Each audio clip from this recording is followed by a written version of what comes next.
श्री सूर्यमंडलाष्टक स्तोत्रम। नमः सवित्रे जगदेकचक्षुषे जगत्प्रसूते स्थितिनाशहेतवे त्रयीमयाय त्रिगुणात्मधारिणे विरंचि नारायण शंकरात्मने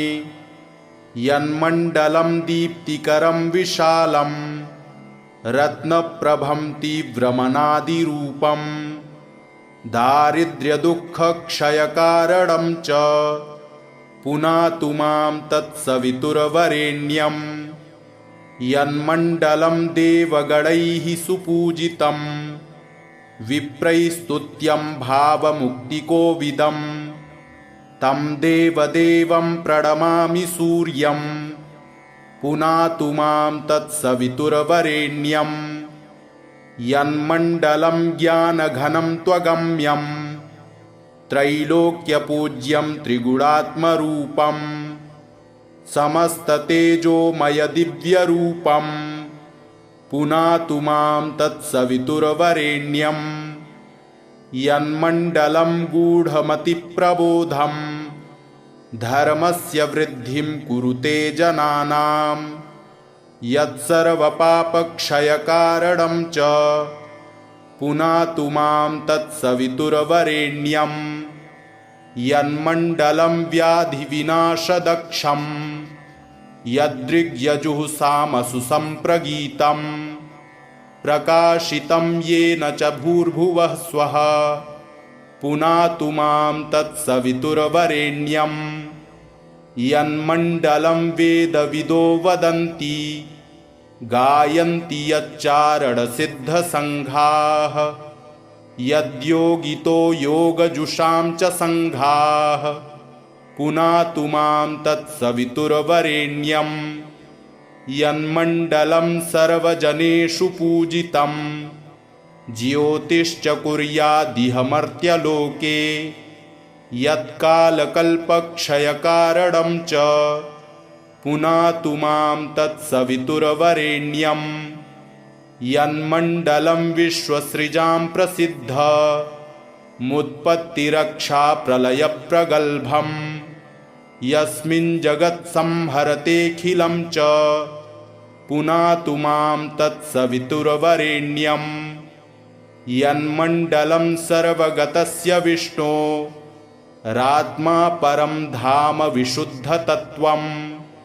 सूक्ष्मान्तरैर्योगपथानुगम्यं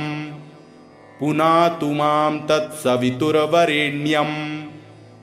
यन्मण्डलं वेदविदिवदन्ति गायन्ति यच्चारणसिद्धसङ्घाः यन्मण्डलं वेदविदः स्मरन्ति पुनातु मां तत्सवितुर्वरेण्यं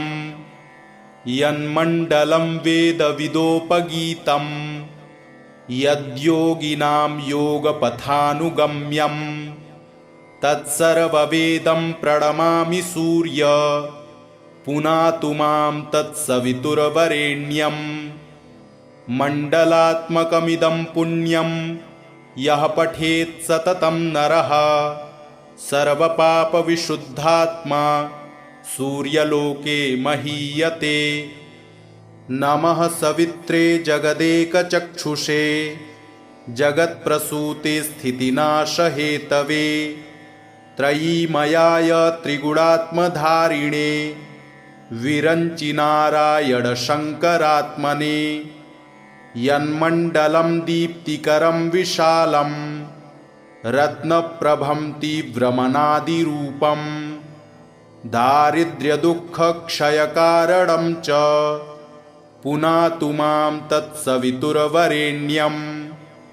यन्मण्डलं देवगणैः सुपूजितं विप्रैस्तुत्यं भावमुक्तिकोविदं तं देवदेवं प्रणमामि सूर्यं पुनातु मां तत्सवितुर्वरेण्यं यन्मण्डलं ज्ञानघनं त्वगम्यं त्रैलोक्यपूज्यं त्रिगुणात्मरूपं समस्ततेजोमयदिव्यरूपं पुनातु मां तत्सवितुर्वरेण्यं यन्मण्डलं गूढमतिप्रबोधं धर्मस्य वृद्धिं कुरुते जनानां यत्सर्वपापक्षयकारणं च पुनातु मां तत्सवितुर्वरेण्यं यन्मण्डलं व्याधिविनाशदक्षं यदृग्यजुः सामसु सम्प्रगीतं प्रकाशितं येन च भूर्भुवः स्वः पुनातु मां तत्सवितुर्वरेण्यं यन्मण्डलं वेदविदो वदन्ति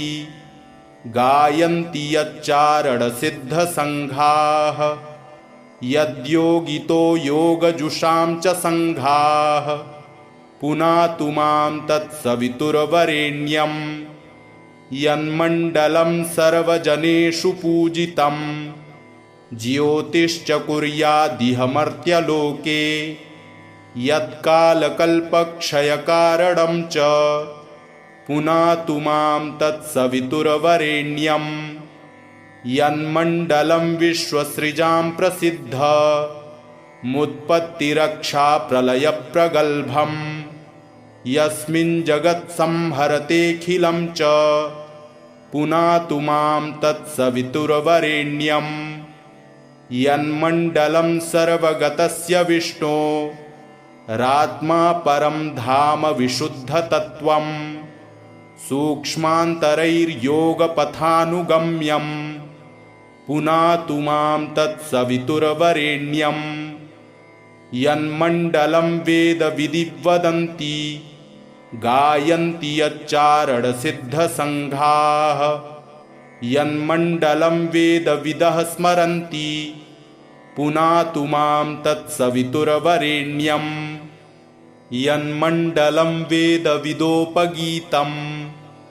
यद्योगिनां योगपथानुगम्यं तत्सर्ववेदं प्रणमामि सूर्य पुनातु मां तत्सवितुर्वरेण्यं मण्डलात्मकमिदं पुण्यं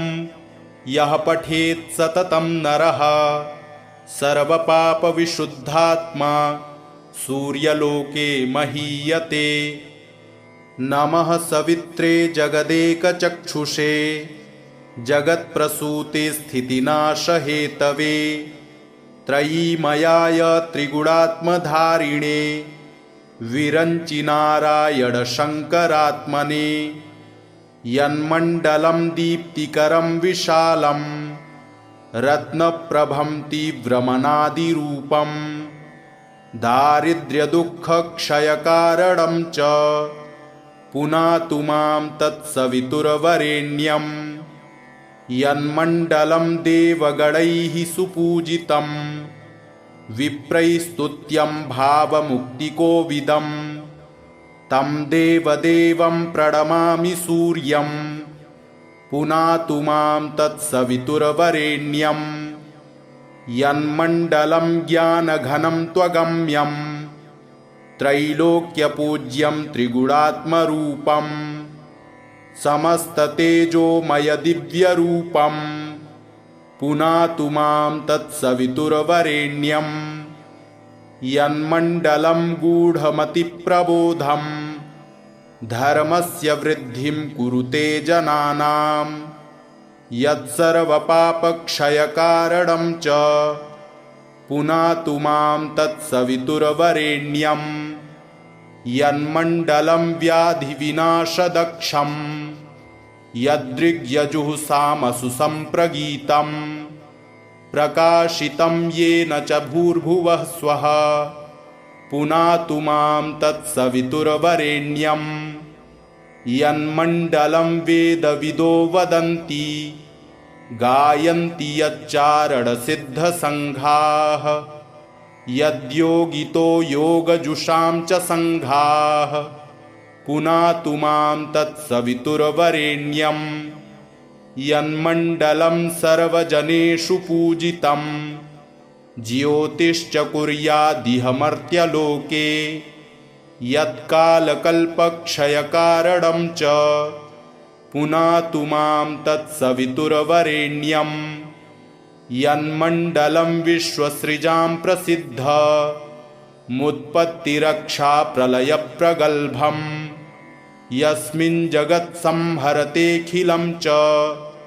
पुनातु मां तत्सवितुर्वरेण्यम् यन्मण्डलं सर्वगतस्य विष्णो रात्मा परं धाम विशुद्धतत्त्वम् सूक्ष्मान्तरैर्योगपथानुगम्यम् पुनातु मां तत्सवितुर्वरेण्यम् यन्मण्डलं वेदविदिवदन्ति गायन्ति यच्चारणसिद्धसङ्घाः यन्मण्डलं वेदविदः स्मरन्ति पुनातु मां तत्सवितुर्वरेण्यम् यन्मण्डलं वेदविदोपगीतं यद्योगिनां योगपथानुगम्यं तत्सर्ववेदं प्रणमामि सूर्य पुनातु मां तत्सवितुर्वरेण्यम् मण्डलात्मकमिदं पुण्यं यः पठेत् सततं नरः सर्वपापविशुद्धात्मा सूर्यलोके महीयते। नमः सवित्रे जगदेकचक्षुषे जगत्प्रसूते स्थितिनाशहेतवे त्रयीमयाय त्रिगुणात्मधारिणे विरञ्चिनारायण शङ्करात्मने यन्मण्डलं दीप्तिकरं विशालं रत्नप्रभं तीव्रमनादिरूपं दारिद्र्यदुःखक्षयकारणं च पुनातु मां तत्सवितुर्वरेण्यम् यन्मण्डलं देवगणैः सुपूजितं विप्रैस्तुत्यं भावमुक्तिकोविदं तं देवदेवं प्रणमामि सूर्यं पुनातु मां तत्सवितुर्वरेण्यम् यन्मण्डलं ज्ञानघनं त्वगम्यं त्रैलोक्यपूज्यं त्रिगुणात्मरूपं समस्ततेजोमयदिव्यरूपं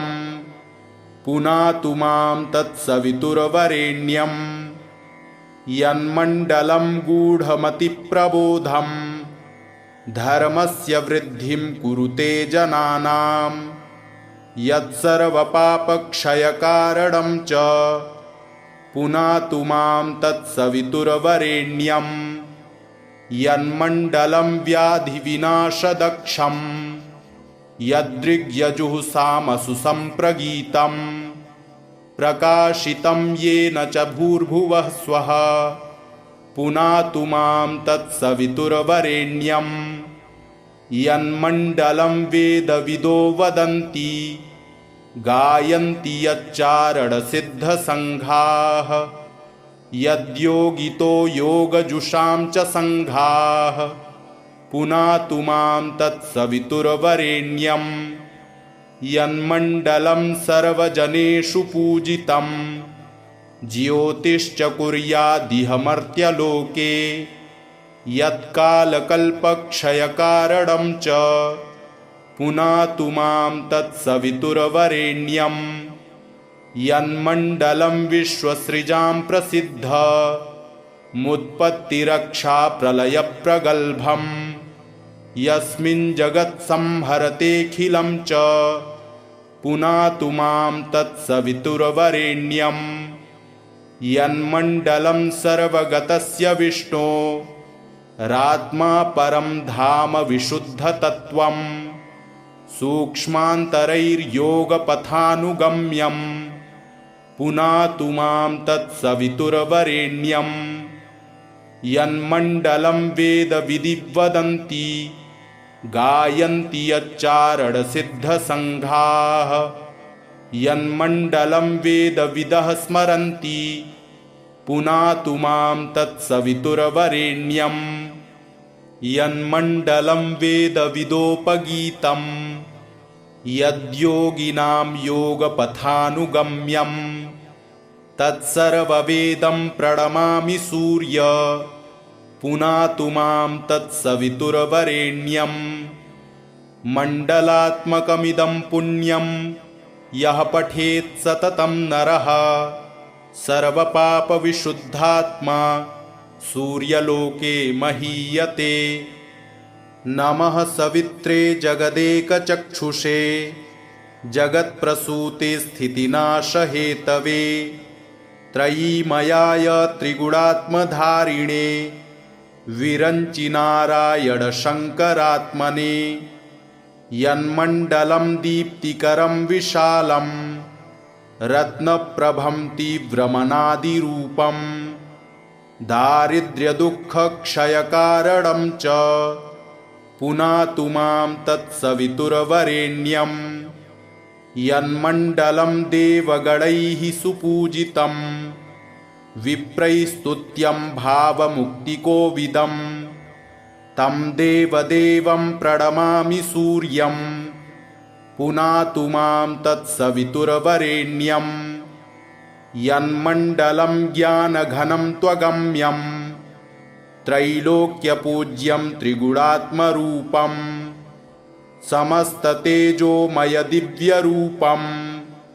पुनातु मां तत्सवितुर्वरेण्यं यन्मण्डलं गूढमतिप्रबोधं धर्मस्य वृद्धिं कुरुते जनानां यत्सर्वपापक्षयकारणं च पुनातु मां तत्सवितुर्वरेण्यं यन्मण्डलं व्याधिविनाशदक्षं यदृग्यजुःसामसु सम्प्रगीतं प्रकाशितं येन च भूर्भुवः स्वः पुनातु मां तत्सवितुर्वरेण्यं यन्मण्डलं वेदविदो वदन्ति गायन्ति यच्चारणसिद्धसङ्घाः यद्योगितो योगजुषां च सङ्घाः पुनातु मां तत्सवितुर्वरेण्यं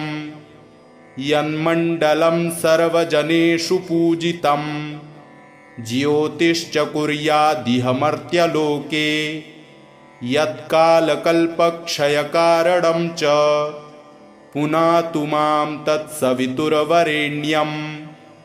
यन्मण्डलं विश्वसृजां प्रसिद्ध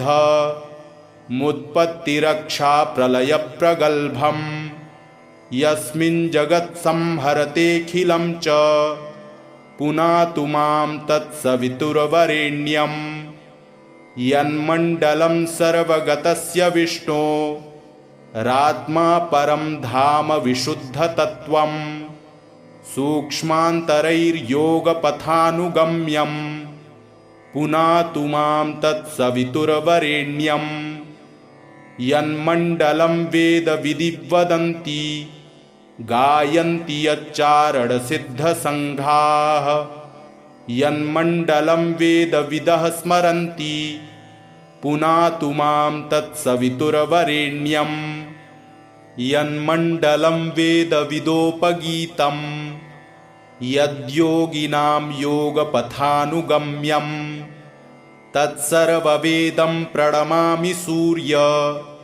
पुनातु मां तत्सवितुर्वरेण्यं मण्डलात्मकमिदं पुण्यं यः पठेत् सततं नरः सर्वपापविशुद्धात्मा सूर्यलोके महीयते। नमः सवित्रे जगदेकचक्षुषे जगत्प्रसूते स्थितिनाशहेतवे त्रयीमयाय त्रिगुणात्मधारिणे विरञ्चिनारायण शङ्करात्मने यन्मण्डलं दीप्तिकरं विशालं रत्नप्रभं तीव्रमनादिरूपं दारिद्र्यदुःखक्षयकारणं च पुनातु मां तत्सवितुर्वरेण्यं यन्मण्डलं देवगणैः सुपूजितं विप्रैस्तुत्यं भावमुक्तिकोविदं तं देवदेवं प्रणमामि सूर्यं पुनातु मां तत्सवितुर्वरेण्यं यन्मण्डलं ज्ञानघनं त्वगम्यं त्रैलोक्यपूज्यं त्रिगुणात्मरूपं समस्ततेजोमयदिव्यरूपं पुनातु मां तत्सवितुर्वरेण्यं यन्मण्डलं गूढमतिप्रबोधं धर्मस्य वृद्धिं कुरुते जनानां यत्सर्वपापक्षयकारणं च पुनातु मां तत्सवितुर्वरेण्यं यन्मण्डलं व्याधिविनाशदक्षं यदृग्यजुः सामसु सम्प्रगीतं प्रकाशितं येन च भूर्भुवः स्वः पुनातु मां तत्सवितुर्वरेण्यं यन्मण्डलं वेदविदो वदन्ति गायन्ति यच्चारणसिद्धसङ्घाः यद्योगितो योगजुषां च सङ्घाः पुनातु मां तत्सवितुर्वरेण्यं यन्मण्डलं सर्वजनेषु पूजितं ज्योतिश्च कुर्यादिह मर्त्यलोके यत्कालकल्पक्षयकारणं च पुनातु मां तत्सवितुर्वरेण्यं यन्मण्डलं विश्वसृजां प्रसिद्ध मुत्पत्तिरक्षाप्रलयप्रगल्भं यस्मिन् जगत्संहरतेऽखिलं च पुनातु मां तत्सवितुर्वरेण्यं यन्मण्डलं सर्वगतस्य विष्णो रात्मा परं धाम विशुद्धतत्त्वं सूक्ष्मान्तरैर्योगपथानुगम्यं पुनातु मां तत्सवितुर्वरेण्यं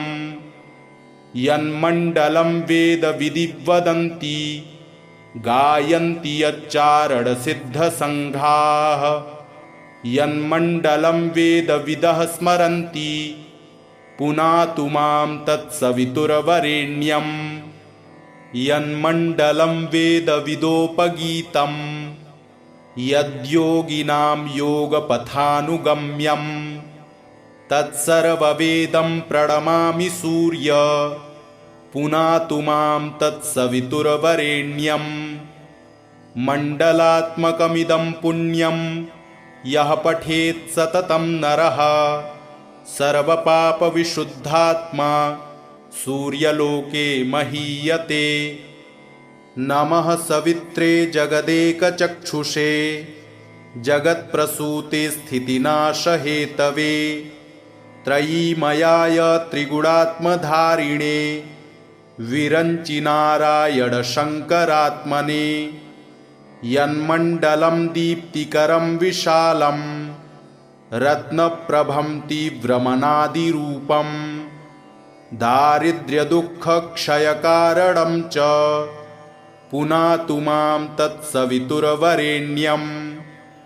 यन्मण्डलं देवगणैः सुपूजितं विप्रैस्तुत्यं भावमुक्तिकोविदं तं देवदेवं प्रणमामि सूर्यं पुनातु मां तत्सवितुर्वरेण्यं यन्मण्डलं ज्ञानघनं त्वगम्यं त्रैलोक्यपूज्यं त्रिगुणात्मरूपं समस्ततेजोमयदिव्यरूपं पुनातु मां तत्सवितुर्वरेण्यं यन्मण्डलं गूढमतिप्रबोधं धर्मस्य वृद्धिं कुरुते जनानां यत्सर्वपापक्षयकारणं च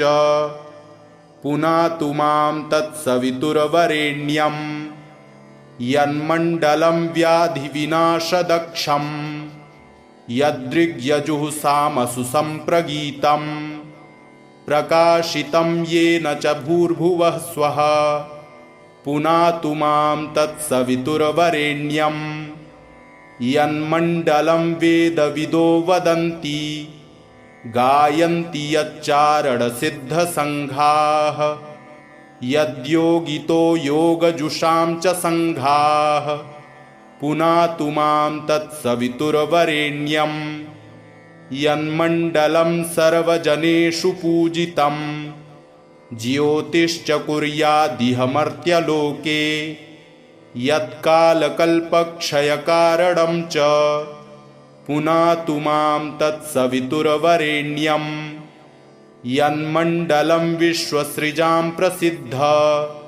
मुत्पत्तिरक्षा प्रलयप्रगल्भम् यस्मिन् जगत्संहरतेऽखिलं च पुनातु मां तत्सवितुर्वरेण्यम् यन्मण्डलं सर्वगतस्य विष्णो रात्मा परं धाम विशुद्धतत्त्वम्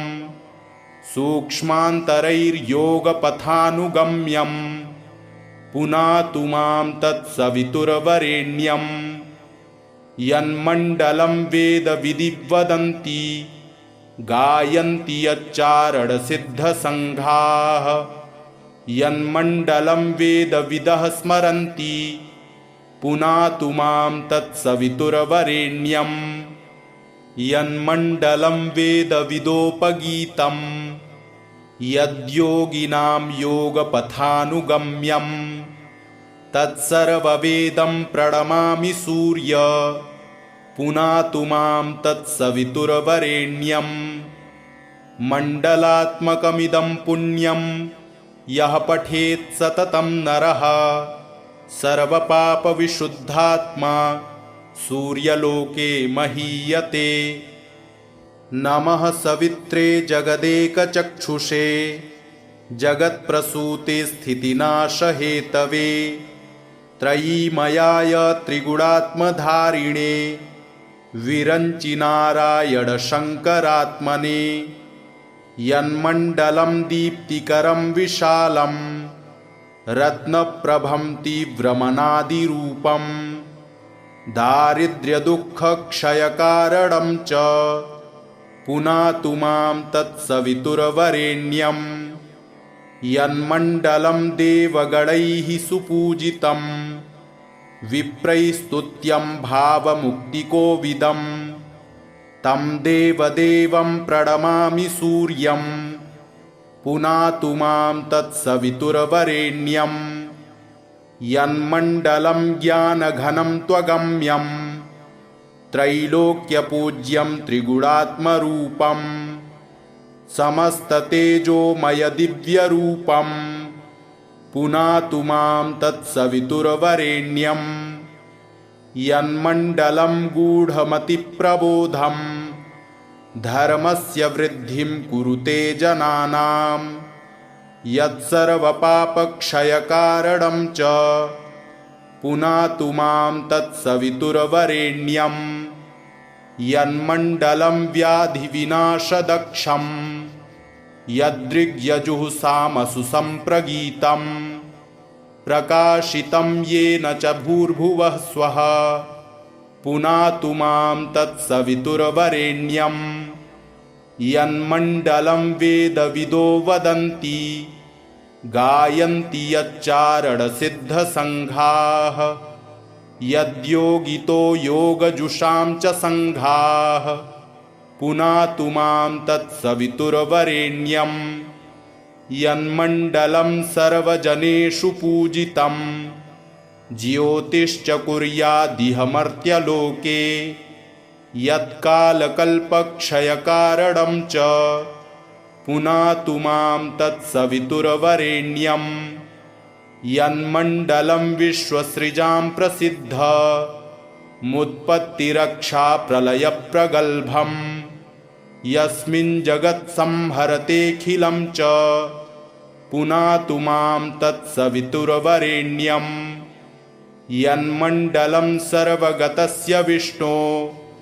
रात्मा परं धाम विशुद्धतत्त्वम् सूक्ष्मान्तरैर्योगपथानुगम्यम् पुनातु मां तत्सवितुर्वरेण्यम् यन्मण्डलं वेदविदिवदन्ति गायन्ति यच्चारणसिद्धसङ्घाः यन्मण्डलं वेदविदः स्मरन्ति पुनातु मां तत्सवितुर्वरेण्यम् यन्मण्डलं वेदविदोपगीतं यद्योगिनां योगपथानुगम्यं तत्सर्ववेदं प्रणमामि सूर्य पुनातु मां तत्सवितुर्वरेण्यम् मण्डलात्मकमिदं पुण्यं यः पठेत् सततं नरः सर्वपापविशुद्धात्मा सूर्यलोके महीयते। नमः सवित्रे जगदेकचक्षुषे जगत्प्रसूते स्थितिनाशहेतवे त्रयीमयाय त्रिगुणात्मधारिणे विरञ्चिनारायण शङ्करात्मने यन्मण्डलं दीप्तिकरं विशालं रत्नप्रभं तीव्रमनादिरूपं दारिद्र्यदुःखक्षयकारणं च पुनातु मां तत्सवितुर्वरेण्यं यन्मण्डलं देवगणैः सुपूजितं विप्रैस्तुत्यं भावमुक्तिकोविदं तं देवदेवं प्रणमामि सूर्यं पुनातु मां तत्सवितुर्वरेण्यं यन्मण्डलं ज्ञानघनं त्वगम्यं त्रैलोक्यपूज्यं त्रिगुणात्मरूपं समस्ततेजोमयदिव्यरूपं पुनातु मां तत्सवितुर्वरेण्यं यन्मण्डलं गूढमतिप्रबोधं धर्मस्य वृद्धिं कुरुते जनानां यत्सर्वपापक्षयकारणं च पुनातु मां तत्सवितुर्वरेण्यं यन्मण्डलं व्याधिविनाशदक्षं यदृग्यजुःसामसु सम्प्रगीतं प्रकाशितं येन च भूर्भुवः स्वः पुनातु मां तत्सवितुर्वरेण्यं यन्मण्डलं वेदविदो वदन्ति गायन्ति यच्चारणसिद्धसङ्घाः यद्योगितो योगजुषां च सङ्घाः पुनातु मां तत्सवितुर्वरेण्यं यन्मण्डलं सर्वजनेषु पूजितं ज्योतिश्च कुर्यादिह मर्त्यलोके यत्कालकल्पक्षयकारणं च पुनातु मां तत्सवितुर्वरेण्यं यन्मण्डलं विश्वसृजां प्रसिद्ध मुत्पत्तिरक्षाप्रलयप्रगल्भं यस्मिन् जगत्संहरतेऽखिलं च पुनातु मां तत्सवितुर्वरेण्यं यन्मण्डलं सर्वगतस्य विष्णो रात्मा परं धाम विशुद्धतत्त्वं सूक्ष्मान्तरैर्योगपथानुगम्यं पुनातु मां तत्सवितुर्वरेण्यं यन्मण्डलं वेदविदिवदन्ति गायन्ति यच्चारणसिद्धसङ्घाः यन्मण्डलं वेदविदः स्मरन्ति पुनातु मां तत्सवितुर्वरेण्यं यन्मण्डलं वेदविदोपगीतं यद्योगिनां योगपथानुगम्यं तत्सर्ववेदं प्रणमामि सूर्य पुनातु मां तत्सवितुर्वरेण्यं मण्डलात्मकमिदं पुण्यं यः पठेत् सततं नरः सर्वपापविशुद्धात्मा सूर्यलोके महीयते। नमः सवित्रे जगदेकचक्षुषे जगत्प्रसूते स्थितिनाशहेतवे त्रयीमयाय त्रिगुणात्मधारिणे विरञ्चिनारायण शङ्करात्मने यन्मण्डलं दीप्तिकरं विशालं रत्नप्रभं तीव्रमनादिरूपं दारिद्र्यदुःखक्षयकारणं च पुनातु मां तत्सवितुर्वरेण्यं यन्मण्डलं देवगणैः सुपूजितं विप्रैस्तुत्यं भावमुक्तिकोविदं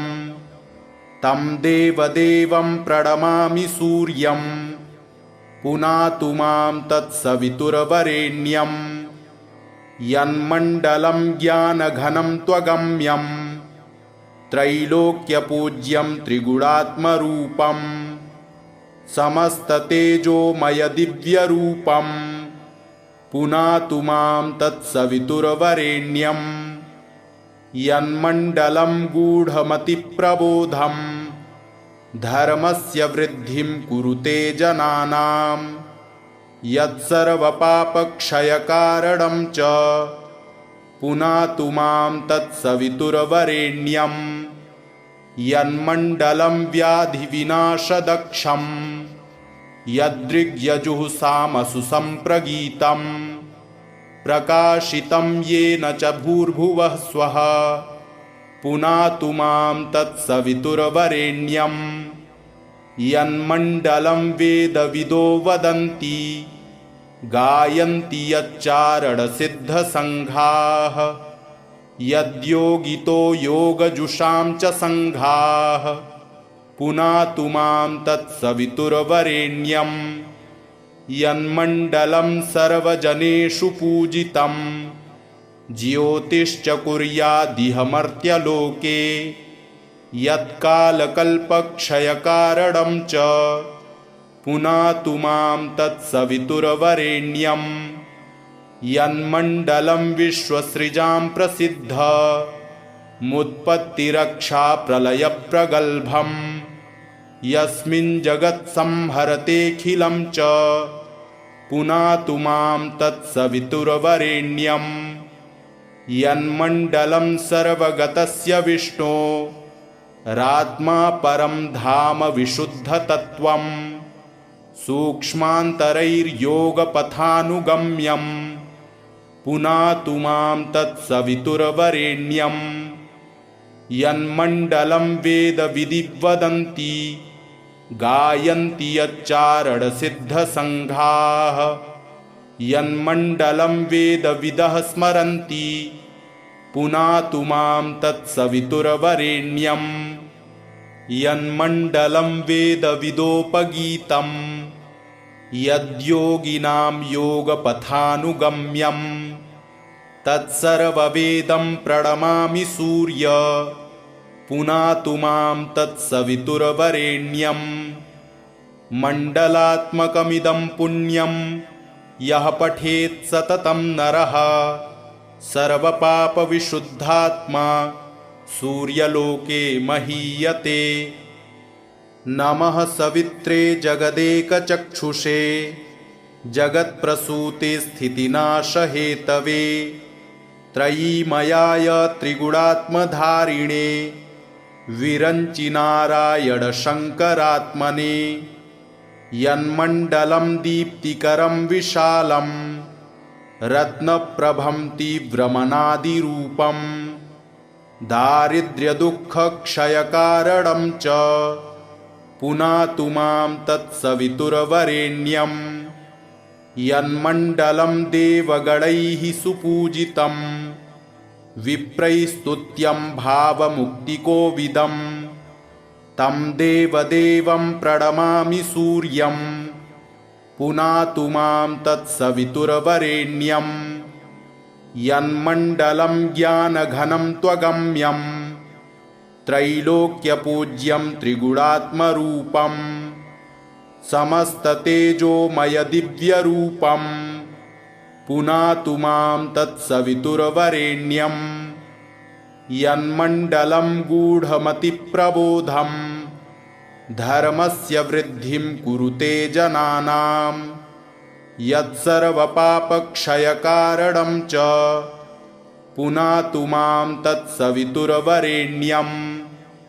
यन्मण्डलं व्याधिविनाशदक्षं